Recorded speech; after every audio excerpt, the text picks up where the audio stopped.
Hello students, good morning to everyone. Again I'm with you and I hope सारे बच्चे बहुत proper तरीके से वीडियोस को फॉलो करके अपने नोट्स बना रहे हैं और प्रॉपरली होमवर्क कर रहे हैं। इसी विशेष के साथ बेटा हम नेक्स्ट अपना टॉपिक शुरू करते हैं जो हमारा सिलेबस चल रहा है रिप्रोडक्शन इन ह्यूमन बींग्स, जिसमें हम मेल रिप्रोडक्टिव सिस्टम के बारे में डिस्कस कर चुके हैं। मेल रिप्रोडक्टिव सिस्टम में हमने सारे कंपोनेंट स्टडी किए, देन सीमेन की फॉर्मेशन, देन स्पर्म की फॉर्मेशन, ये सब चीज़ें हम स्टडी कर चुके हैं और हार्मोनल कंट्रोल भी। अब हम बात करेंगे ह्यूमन के अंदर फीमेल रिप्रोडक्टिव सिस्टम के बारे में। जैसे कि मेल रिप्रोडक्टिव सिस्टम में प्राइमरी सेक्स ऑर्गन और सेकेंडरी सेक्स ऑर्गन दोनों ही प्रेजेंट थे। In the same way female के अंदर भी प्राइमरी और सेकेंडरी सेक्स ऑर्गन प्रेजेंट होते हैं। तो यहाँ पे जो प्राइमरी सेक्स ऑर्गन होगा वो कौन होगा? ओवरी, बिकॉज ओवरी के अंदर फीमेल गेमेट की फॉर्मेशन होती है, जबकि primary sex organ in case of male was testis, जिसके अंदर male gamete that is sperm की फॉर्मेशन हुई थी। ठीक है, तो यहाँ पे हम देखेंगे what are the different parts of the female reproductive system. तो उनमें से सबसे most important first primary sex organ is ovary. Ovary के बाद second one is fallopian tube. हम फैलोपियन ट्यूब कह सकते हैं इसे, या फिर ओविडक्ट भी कह सकते हैं फैलोपियन ट्यूब को ही। ठीक है, third one is uterus.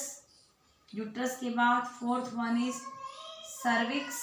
Cervix के बाद वेजाइना। वेजाइना के बाद in the same way in case of male accessory glands जैसे प्रेजेंट थे, वैसे ही सेम फीमेल के अंदर भी कुछ एक एसेसरी ग्लैंड्स प्रेजेंट होंगे एंड देन एक्सटर्नल जेनिटेलिया। ठीक है, कुछ एक बॉडी के आउटसाइड में एक्सटर्नल जेनिटल ऑर्गन्स प्रेजेंट होंगे। These all are the different components of the female reproductive system. यहाँ पे आप ये डायग्राम देख रहे हैं, ये डायग्राम किसका है? फीमेल रिप्रोडक्टिव सिस्टम का डायग्राम है। इसमें मैं आपको बताती हूँ वन बाय वन कौन कौन से पार्ट्स होते हैं, कैसे कैसे प्रेजेंट होंगे।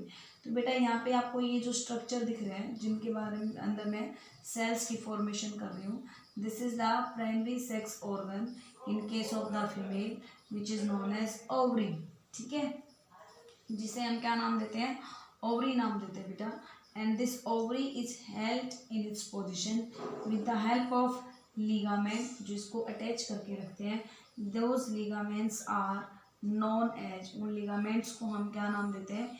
मीजोवेरियम। ठीक है, सॉरी मीजोर के इसमें जो मेल के केस में टेस्टिस को होल्ड करके रख रहे थे, टेस्टिस को होल्ड करने वालों का नाम क्या था? मीजोरकियम। और इन लिगामेंट्स का क्या नाम होता है बेटा? मीजोवेरियम, जो ओवरी को इसकी पोजीशन पे होल्ड करके रखते हैं। देन इसके बाद ये वाली जो ट्यूब अराइज करती है यहाँ तक, this tube is known as fallopian tube. इसको हम क्या नाम देंगे? Fallopian tube. फैलोपियन ट्यूब के कई सारे पार्ट होते हैं, वन बाय वन हम अगर इसके पार्ट्स को स्टडी करते हैं तो ये इसका फर्स्ट पार्ट है, then this one is its second part, and इसके बाद इसका होगा थर्ड पार्ट। थर्ड पार्ट के बाद हम वन बाय वन इसके नाम की बता देंगे, लेबलिंग कर देंगे। This one is fourth part. ठीक है, तो यहाँ पे इसका जो फर्स्ट पार्ट है उसका नाम होगा infundibulum. First part is known as infundibulum. ठीक है, इनफेंडिबुलम का जो एंटीरियर मोस्ट पार्ट होगा उसके ऊपर फिंगर लाइक, तो बेटा इनफेंडिबुलम के एंटीरियर मोस्ट पार्ट पे ये फिंगर लाइक प्रोजेक्शंस जो होते हैं इनको क्या नाम देते हैं? These are known as fimbriae. क्या नाम देंगे इनको? फिम्ब्रियाई। इसके बाद जो कर्ड पोर्शन शुरू होता है, this curved portion of fallopian tube is known as, second part है जिसका नाम क्या होता है? Ampulla. This is called ampulla. Third part is known as isthmus and fourth one is uterine part of fallopian tube. तो ये चारों part किसके हैं? 1 2 3 4, ये चारों के चारों पार्ट किसके का पार्ट है बेटा? These all are the parts of fallopian tube. I hope तुम सब लोग इस वीडियो में से इस डायग्राम को देख के ड्रॉ करोगे और उसको अच्छे तरीके से लेबल्ड करोगे। ठीक है ना, लेबलिंग ज़्यादा जरूरी है। फिर इसके बाद बेटा तीसरा मोस्ट इम्पोर्टेंट पार्ट शुरू होता है जिसका नाम होता है यूट्रस। क्या नाम होता है? यूट्रस। तो यूट्रस के अंदर भी मेनली 3 पोर्शन प्रेजेंट होते हैं। यूट्रस में ऊपर की तरफ ये डोम शेप जो स्ट्रक्चर बना हुआ है, इसको हम क्या नाम देते हैं, fundus. This is known as fundus. ये मेन यूट्रस का बॉडी पार्ट है, this one is main body part, जिसको हम यूटेराइन कैविटी भी कहते हैं। This is also known as uterine cavity. और लोअर मोस्ट डायरेक्शन के अंदर यूट्रस का जो पार्ट होता है उसको हम क्या नाम देते हैं, cervix part. This one is cervix region, ठीक है। और इसके अंदर ये वाली जो कैनाल आती है, this canal is known as cervical canal, मतलब सर्विक्स की जो कैनाल है उसको हम नाम देंगे cervical canal. And this region is known as vagina. These are the important parts of the female reproductive system. अब इसमें आप क्या देखेंगे, देखो एक्सटर्नल जेनिटेलिया आपको इसमें नहीं दिखेंगे, उसके बारे में हम अलग से बता देंगे। अब यहाँ पे बेटा आप यूट्रस देख रहे हैं, यूट्रस इसका मेजर पार्ट होता है और यूट्रस के पास सबसे ज़्यादा स्ट्रेच करने की पावर होती है। जब एक फीमेल प्रेग्नेंट होती है तो उसके अंदर जो फिटस की डेवलपमेंट होगी वो कहाँ पे डेवलप करता है, वो इस यूट्राइन रीजन के अंदर ही डेवलप करता है, इस यूट्राइन कैविटी के अंदर। जैसे जैसे फीटस की ग्रोथ होती जाती है, हमारा ये यूट्रस वाला पोर्शन है ये भी डायलेट करता चला जाता है और यूट्रस पोर्शन अपने ओरिजिनल साइज का 100 टाइम्स ज़्यादा अपने साइज को इंक्रीज कर देता है। तो यहाँ पे आप क्या देखेंगे, इस यूट्रस वाले रीजन के अंदर 3 लेयर प्रेजेंट होती हैं। ये सबसे आउटरमोस्ट लेयर होती है, फिर इसके बाद ये इसकी मिडल लेयर प्रेजेंट होती है इसके अंदर, और ये सबसे इसकी इनरमोस्ट लेयर प्रेजेंट होती है, ठीक है। तो सबसे इनरमोस्ट लेयर जो होती है उसका क्या नाम होता है, एंडोमेट्रियम। याद रखना, this is very much important layer, जिसके अंदर बहुत ज़्यादा अमाउंट में ब्लड सप्लाई होती है। ये कौन सी होती है, एंडोमेट्रियम लेयर। और एंडोमेट्रियम लेयर फीमेल के केस में अगर प्रेगनेंसी नहीं होती है तो हर मंथ शट डाउन कर जाएगी, ब्रेक डाउन कर जाएगी और ब्लीडिंग फॉर्म में सर्विक्स रीजन से होती हुई वेजाइना के through in the form of menstrual discharge वो बॉडी से बाहर शेड डाउन होकर रिलीज होनी शुरू हो जाती है, जिसको मेन्स्ट्रुअल साइकिल कहते हैं। तो मेन्स्ट्रुअल साइकिल के अंदर क्वेश्चन आ जाए कि कौन सी लेयर होती है यूट्रस की जो शेड डाउन करती है, वो कौन सी लेयर होगी, एंडोमेट्रियम लेयर, ठीक है। फिर इसके बाद जो मिडल लेयर होती है जिसके अंदर स्मूथ मसल्स होती हैं बहुत सारी, उस लेयर को हम नाम देते हैं मायोमेट्रियम लेयर। और मायोमेट्रियम लेयर की वजह से ही यूट्रस के पास कॉन्ट्रैक्ट और रिलैक्स करने की पावर आती है, ठीक है। और सबसे आउटरमोस्ट लेयर जो यूट्रस की होती है that is known as perimetrium layer. कौन सी लेयर, पेरीमेट्रियम लेयर। तो these all are 3 types of a layer of uterus from outside to inside. Outermost is perimetrium, then middle one is myometrium and innermost is endometrium. Vascular supply में rich कौन सी होती है, endometrium. Foetus की जो एडेरेंस होती है, attachment होती है, वो इसी एंडोमेट्रियम लेयर को शेड करके, उसको ब्रेक डाउन करके, इसके थ्रू पेनिट्रेट करके फिटस इम्प्लांट करता है यूट्राइन कैविटी के अंदर। तो this is the female reproductive system. ये तुम लोग डायग्राम एक बार इसको ड्रॉ कर लो बीच में वीडियो को पॉज करके, फिर 1 बाय 1 हम इन सारे के सारे पार्ट्स को डिटेल में स्टडी करेंगे। सबसे पहले हम डिस्कस करते हैं ओवरी के बारे में। तो बेटा हम सबसे पहले डिस्कस करते हैं first part of the female reproductive system that is ovary.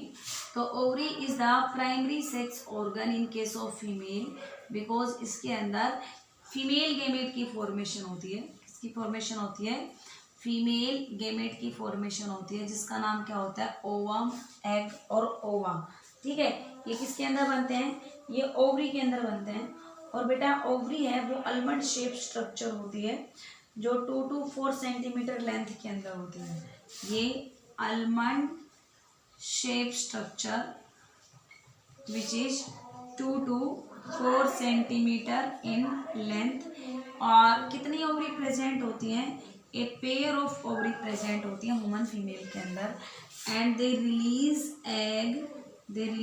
Egg at alternate month, मतलब एक मंथ में राइट ओवरी एग रिलीज करेगी तो नेक्स्ट वाले मंथ में लेफ्ट ओवरी एग रिलीज करती है। ओवरी के कौन कौन से पार्ट होते हैं, ओवरी के अंदर जो सबसे बाहर की तरफ जो लेयर होती है, सबसे आउटर मोस्ट लेयर, उस लेयर को हम क्या नाम देते हैं, विसरल पेरिटोनियम लेयर। उस लेयर का नाम होता है विसरल पेरिटोनियम लेयर। उसके अंदर यहाँ पे लेयर होती है germinal epithelium. Germinal epithelium is very much important layer, क्योंकि यहीं से एग की फॉर्मेशन होती है इसकी सेल्स से।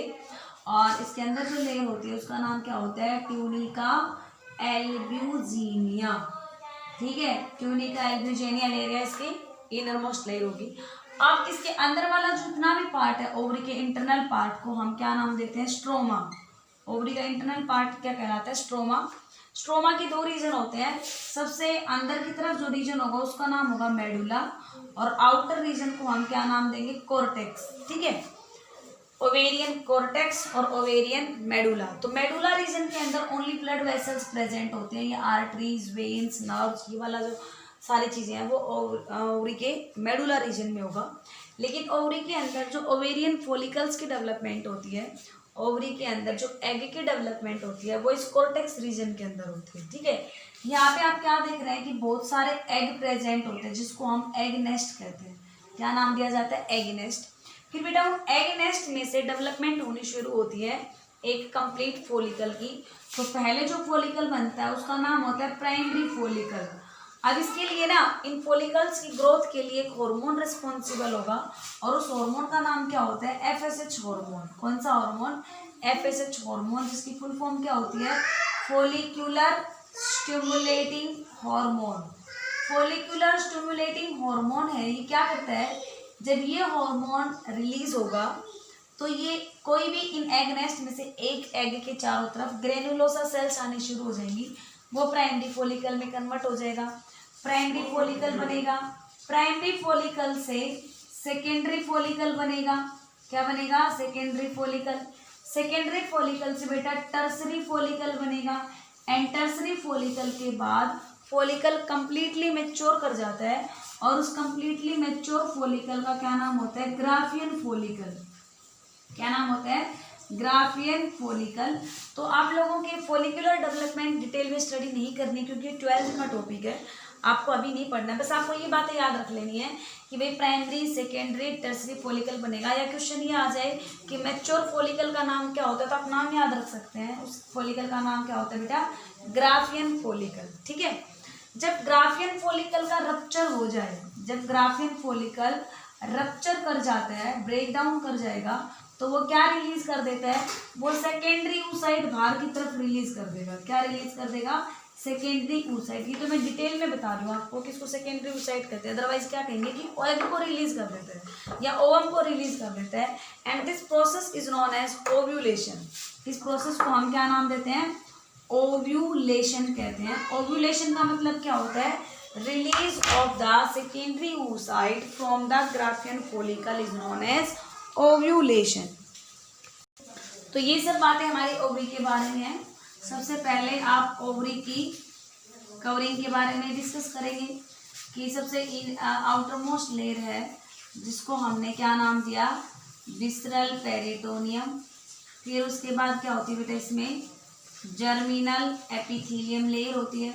जर्मिनल एपिथेलियम लेयर से ही जो सेल्स ब्रेक डाउन करती हैं वो किसकी फॉर्मेशन करेंगी, वो एग की फॉर्मेशन करती हैं। और उसके इनर जो लेयर होगी जिसका नाम क्या होता है, ट्यूनिका एल्ब्यूजिनिया। ठीक है, फिर ये तो क्या है, these are the covering. Covering के बाद जो इनर वाला कंप्लीट पार्ट है ओवरी का, उसको हम क्या नाम देते हैं, स्ट्रोमा। स्ट्रोमा ओवरी का दो पार्ट्स में डिवाइडेड रहता है। ओवरी का मेडुला स्ट्रोमा का पोर्शन, मेडुला इसका इनर पार्ट होगा जिसके अंदर ओनली एंड ओनली क्या प्रेजेंट होती है, ब्लड वेसल्स प्रेजेंट होती हैं। ठीक है, आउटर पार्ट होगा उसको हम क्या नाम देते हैं, कोर्टेक्स नाम देंगे। और कोर्टेक्स के अंदर किसकी डेवलपमेंट होती है, ओवेरियन फॉलिकल्स की डेवलपमेंट होती है। ठीक है, अब ओवेरियन फॉलिकल्स की डेवलपमेंट किस तरीके से होती है, सबसे पहले क्या प्रेजेंट होते हैं, बहुत सारे एग का क्लस्टर प्रेजेंट होगा जिसको हम एग नेस्ट नाम देते हैं।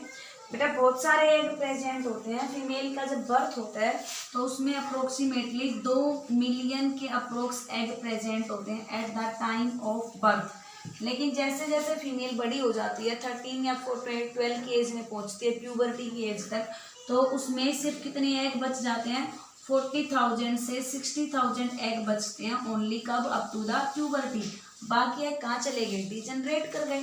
ठीक है, अब इतने एग जो बचे, इनमें से कोई भी एक एग किसकी फॉर्मेशन करता है, प्राइमरी फॉलिकल की फॉर्मेशन करेगा। प्राइमरी फॉलिकल से बेटा सेकेंडरी फॉलिकल की फॉर्मेशन होगी, सेकेंडरी से टर्सरी फॉलिकल की फॉर्मेशन होती है, और टर्सरी के फॉलिकल के बाद जब फॉलिकल कंप्लीटली मैच्योर कर जाता है तो उसका नाम क्या होता है, ग्राफियन फॉलिकल। ठीक है, और ग्राफियन फॉलिकल रप्चर करेगा और उस फिनोमिना को हम क्या नाम देते हैं, that is known as ovulation. That phenomena is known as ovulation. Ovulation के बाद मतलब ग्राफियन फॉलिकल का ओव्यूलेशन होगा, और ओव्यूलेशन के बाद वो सेकेंडरी oocyte को बाहर की तरफ रिलीज कर देता है। किसको रिलीज कर देगा, सेकेंडरी oocyte। अब बात ये आती है कि ओवम कब बनेगा। ये जो सेकेंडरी oocyte है ना बेटा, इसी से ओवम बनता है। ये मियोसिस होगी इसमें कंप्लीट, इसकी अधूरी मियोसिस रहती है, मियोसिस अरेस्ट कर ली जाती है। जब मियोसिस कंप्लीट हो जाती है सेकेंडरी oocyte की, तो वो ओवम में कन्वर्ट हो जाता है। ठीक है, तो कौन से फॉलिकल से रिलीज करता है, ग्राफियन फॉलिकल से। उस प्रोसेस को हम क्या नाम देते हैं, ओव्यूलेशन नाम देते हैं। और इसमें बेटा मैंने जितने भी आपको फॉलिकल्स बताए हैं, ये फॉलिकल साथ साथ में एक हार्मोन रिलीज करते हैं जिसका नाम क्या होता है, एस्ट्रोजन हार्मोन, जिसको हम फीमेल सेक्स हार्मोन भी कहते हैं। ठीक है, ये भी ओवरी के फॉलिकल्स के द्वारा रिलीज किया जाता है। अब क्या होता है बेटा, ग्राफियन फॉलिकल रप्चर कर जाता है और क्या रिलीज कर देता है, बाहर की तरफ ग्राफियन फॉलिकल एग रिलीज कर देगा। तो ग्राफियन फॉलिकल एग रिलीज करने के बाद एम्प्टी हो गया, और एम्प्टी होने के बाद ग्राफियन फॉलिकल एक स्ट्रक्चर में चेंज हो जाता है जो कि येलो कलर का होता है। और येलो कलर का जो स्ट्रक्चर ग्राफियन फॉलिकल के एम्प्टी होने के बाद बनेगा, उसका नाम होता है कॉर्पस ल्यूटियम। कॉर्पस ल्यूटियम नाम का स्ट्रक्चर बनेगा from the graphian follicle which is yellowish in color, and it starts to secrete a hormone progesterone. क्या नाम होगा उसका, प्रोजेस्टेरोन। और प्रोजेस्टेरोन का मेन काम क्या होता है, प्रोजेस्टेरोन का मेन काम होता है प्रेगनेंसी को मेंटेन करके रखना, और इस वजह से हम इसे प्रेगनेंसी हार्मोन भी कहते हैं। ठीक है, और प्रेगनेंसी हार्मोन की रिक्वायरमेंट कब होगी, अगर एक फीमेल प्रेग्नेंट होगी तभी। और अगर फीमेल प्रेग्नेंट नहीं है तो इस प्रोजेस्टेरोन हार्मोन का कोई रोल नहीं रहता है। अगर फीमेल प्रेग्नेंट नहीं है, अगर उसमें कोई फर्टिलाइजेशन नहीं हुआ होता है, तो ये कॉर्पस ल्यूटियम क्या कर जाएगा, डीजेनरेट कर जाएगा, और डीजेनरेट करके ये एक वाइट कलर का स्ट्रक्चर बना देगा। कैसे कलर का, वाइट कलर का स्ट्रक्चर बना देगा, जिसका नाम होता है कॉर्पस एल्बिकन्स। क्या नाम होता है, कॉर्पस एल्बिकन्स। तो यहाँ पे ये देखो, ये एम्प्टी हुआ, इसके बाद जो ये स्ट्रक्चर बना है ना, इसको हम क्या नाम देते हैं, this is known as corpus luteum, and this structure is known as corpus albicans. Corpus albicans whitish in colour and corpus luteum is yellowish in colour. ठीक है, तो प्रोजेस्टेरोन हार्मोन किसने रिलीज किया, इस कॉर्पस ल्यूटियम ने release किया। अगर progesterone hormone का कोई रोल नहीं है, अगर फर्टिलाइजेशन नहीं हुआ, अगर प्रेगनेंसी नहीं हुई, तो कॉर्पस ल्यूटियम भी डिजेनरेट कर जाएगा और कॉर्पस एल्बिकन की फॉर्मेशन हो जाएगी। और इस तरीके से हर 28 डेज के बाद में एक एग को रिलीज किया जाएगा। और एग कब रिलीज होता है बेटा, ये हम मेंस्ट्रुअल साइकिल के बारे में थोड़ा सा आपको बताएंगे। तो मेंस्ट्रुअल साइकिल है वो 28 डेज की होती है, तो उसके मिड के अंदर, मिड कब होगा, 14th डे पे, 14th डे पे ये ओव्यूलेशन की प्रोसेस होती है जब एग रिलीज किया जाता है। ठीक है, तो this is all about the female ovary. ये ओवरी के बारे में आपको बता दिया गया है।